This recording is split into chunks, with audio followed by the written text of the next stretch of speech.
Okay, next thing we're going to talk a little bit about how we build up heel. So one of the main things that he's going to have to do as a service dog in his life is going to be heeling. Heeling and laying down and doing nothing are the largest portion of most service dogs' careers out in public. Usually when we are in the store, the criteria is very high for them, that we want them to stay in heel and keep their nose away from distracting things. This is really, really difficult, especially when you have a bigger dog that maybe will have a longer stride than you do just naturally. So we want to help them as much as we can by just showing them that heel is a really, really cool and awesome place to be. And if you are in heel position, usually you're going to get cookies pretty consistently when you're a baby. So the first thing that we're going to practice is just simply by walking around. Okay, you can get up. It's like I'm sitting. I'm just going to walk around, and the second that he does eventually end up in heel position, and maybe I need to help him out a little bit, that's totally fine. Yes! Just by making a kissy noise. The second that he's in heel, I'm going to mark and reward him down my pant seam. Yes! I want to make sure to reward him down my pant seam from my left hand. Yes! To encourage him to stay in that nice position. Yes! Yes. We want to stick to mainly about turns or right turns. Yes.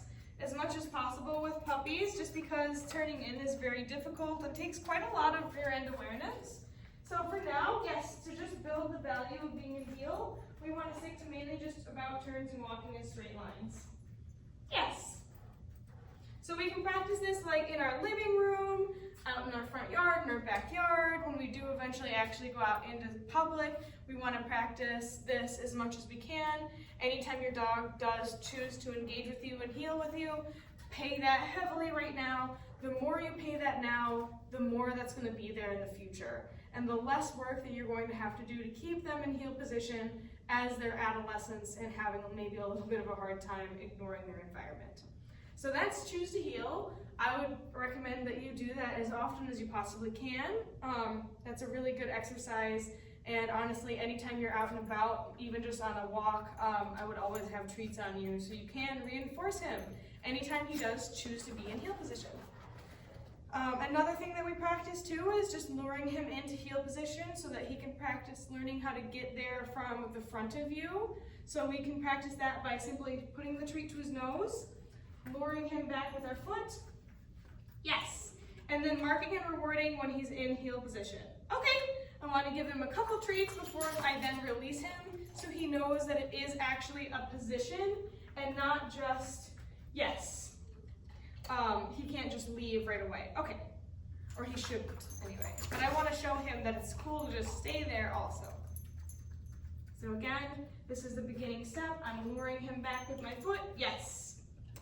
Yes, and making sure to reward him a couple times, maybe even 3 times. Yes, so he doesn't think it's a pattern. Okay. And then release him. Now this time, I'm going to lure him back, but I'm not going to take my foot back. Yes. I do have to bend my body a little bit to make sure that he comes in straight. Okay, for now, but I can fade that too.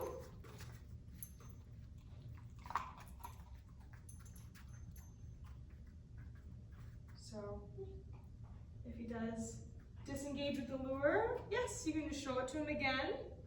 Okay. And I want to stick with that for a while.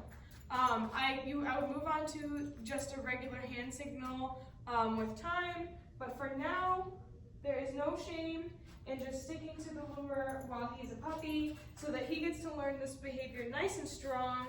Yes, and that will help you a lot in the future. Okay. And when you are at the point where you're like, okay, I really don't think that he needs the lure anymore, feel free to come talk to us and we'll talk about the next step. But for now, that's what I would stick to with him for loose leash walking. Another thing that we can practice too is teaching him leash pressure. So just teaching him what it means when the pressure's on the leash and what you should do about it.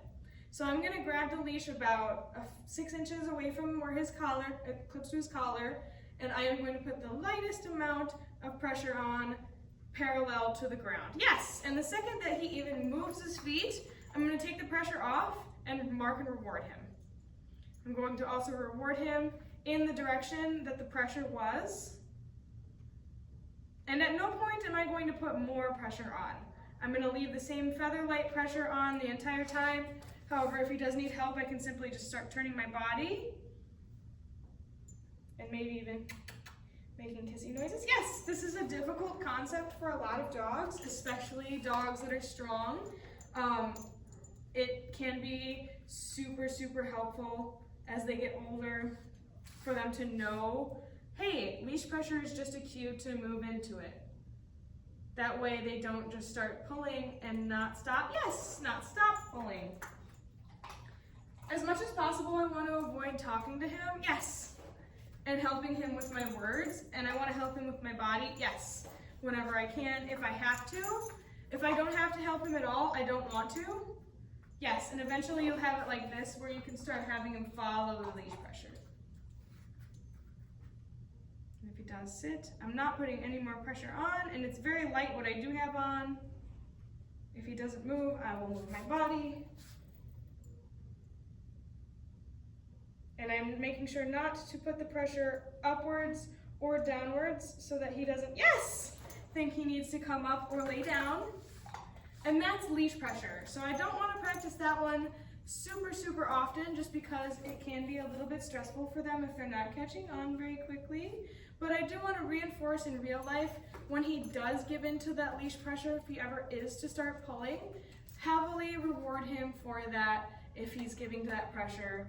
Tell him that that's exactly what you want from him. And I would practice this actual leash pressure exercise maybe like once every other day, just to help him progress along and learn that well. But those are the ways that we practice loose leash walking.